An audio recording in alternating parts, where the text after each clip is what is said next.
दिनै बड'फा उपेन्द्रनाथ ब्रह्मनि 35थि रुंसारि सान।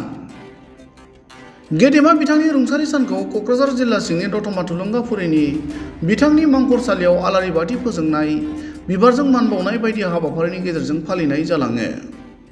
बेबादिनो आसामनि गुबुन गुबुन जायगा आरो हादोरनि राजधानी गोदान दिल्लीयावबो बड'फा उपेन्द्रनाथ ब्रह्मनि 35थि रुंसारि सानखौ फालियो। मख'नो गोनां बाथ्रादि बर'नि माखासे आफाद गौथुम, गुबुन गुबुन फसंथान आरो बर' रायजो राजाफोरा बड'फानि रुंसारि सानखौ फालिनाय बादिनो सापागुरियाव बङाइगाव मारवाड़ी समाज आरो साइक्लन क्लाबआ खौसेयै आलादा आलादा मोननै जायगायाव बड'फानि 35थि रुंसारि सानखौ दिनै मोनाबिलियाव आलारि बाथि फोजोंनायजों लोगोसे बिबारजों मान बावनानै फालियो।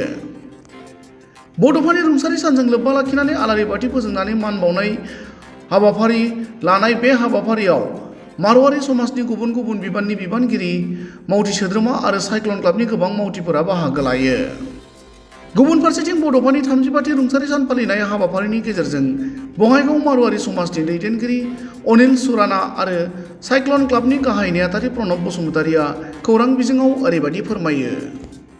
उपेंद्रनाथ जी ब्रह्मो का 35वां श्रद्धांजलि दिवस हम लोग मनाने के लिए इकट्ठा हुए हैं।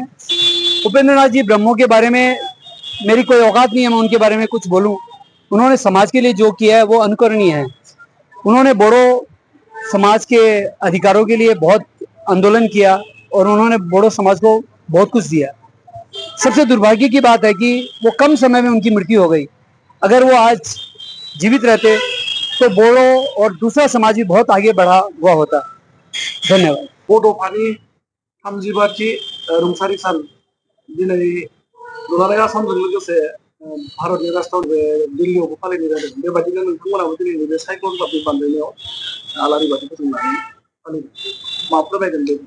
गिबि गिबियावनो नोंथांनिसिम आं साबायखर बावहरबाय। नोंथांमोना बे फैनानै जे दिनैनि जे 35थि जोंनि बड'फा उपेन्द्रनाथ ब्रह्मनि बे थैनाय सानजों लोब्बा लाखिनानै जों गथाय भारतबर्षआवनो जे आलारि बाथि लगायनाय बे सानखौ लोब्बा लाखिनानै जोङो साइक्लन क्लाब हिसाबै जोङो बे बङाइगाव टाउन खाथि जाहैबाय। बेहाय जों साइक्लन क्लाब आरो खाथि खालानि जे बङाइगाव मारवाड़ी सन्मिलन बिथांमोनाबो बेहाय नुजाफैदों।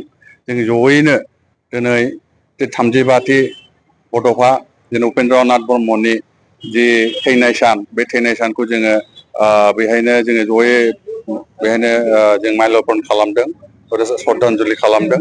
दा जोङो नुनो मोनदों जे बड'फा जेखौ जोङो होनो जोंनि बिफा फादार अफ बड'स बिथांनि जि कन्ट्रिबिउसन बिथाङा जेरैबायदि जोंनि बर' जातियाव जे अबदान होदों निस्सय जों बेखौ माब्लाबा बावनो हानाय नङा।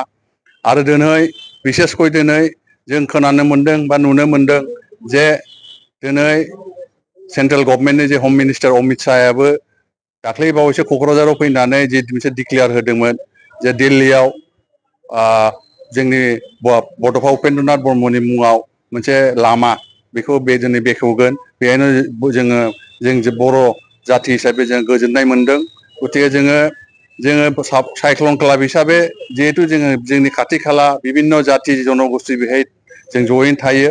जों दिनै गासिबो मारवाड़ीफोर बा जोंनि खाथि खाला जेसेबां जनगोष्ठीफोर दङ जों जयैनो दिनै बेहायनो जों आलारि बाथि सावदों।